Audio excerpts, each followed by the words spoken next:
kinds of motorcycles on the motocross circuit today, most of them manufactured by companies such as Suzuki, Yamaha, Kawasaki, and KTM. Most of those manufacturers make motorcycles that are 4-strokes and are used by most of the pros that you see on TV. The bike behind me, however, my 2004 KTM 125SX, is a 2-stroke. The difference between a 2-stroke and a 4-stroke is the amount of times a crankshaft spins per spark. A 2-stroke, the crankshaft makes per spark, and a 4-stroke makes. You can hear this when the engine is running.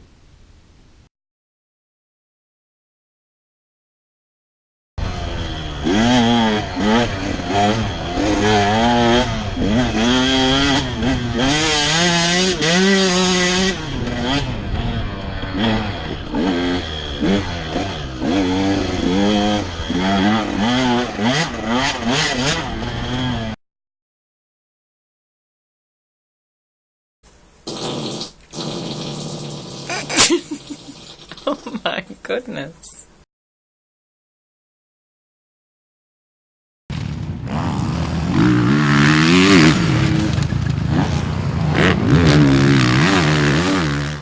Another aspect that is very different between 2-strokes and 4-strokes is how they look visually, the most noticeable probably being the exhaust pipe.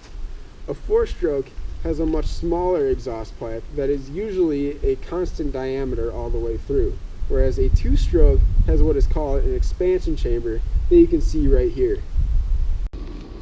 This is the expansion chamber portion of a 2-stroke exhaust system.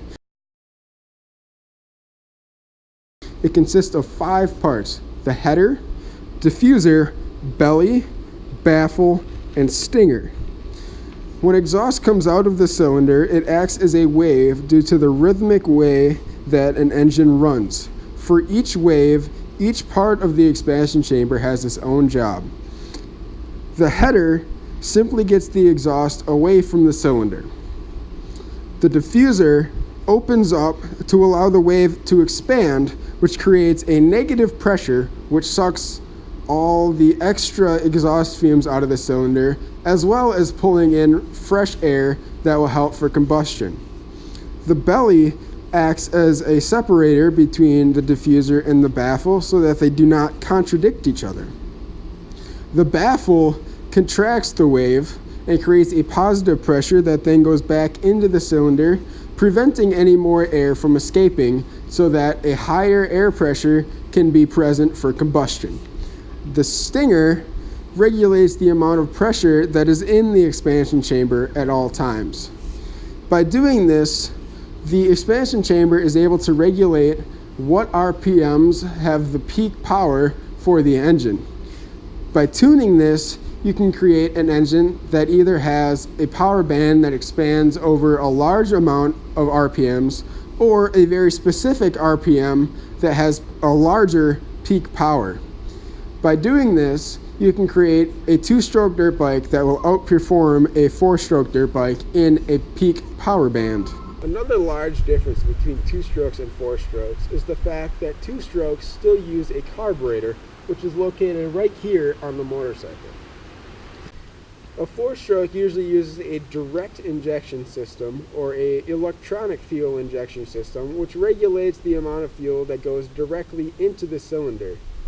By using this system, manufacturers are able to create a more constant fuel input into the cylinder, which means that outside forces such as altitude, air pressure, and temperature don't affect the performance of the engine.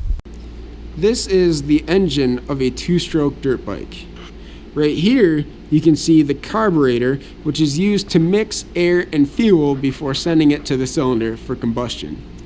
Up here, there is an air filter that filters out dust and other particles from the air before sending it through this section into the carburetor. Up here, you have the gas tank, which drips fuel through this valve, through this hose, also into the carburetor. Inside the carburetor, there is a float and a jetting needle, which is used to regulate the ratio of air to fuel. These can both be tuned so that you get the right ratio based on where you are and what the conditions are. This section is a reed system, which helps ensure that all the gas is in vapor form so that it can be combusted, and also regulates how much fuel enters the cylinder. As you can see, there are a lot of parts that go into a carburetor and a lot of factors that can change with different conditions outside. Using a direct injection system, a lot of these problems can be eliminated and a much more constant fuel will be delivered to the cylinder.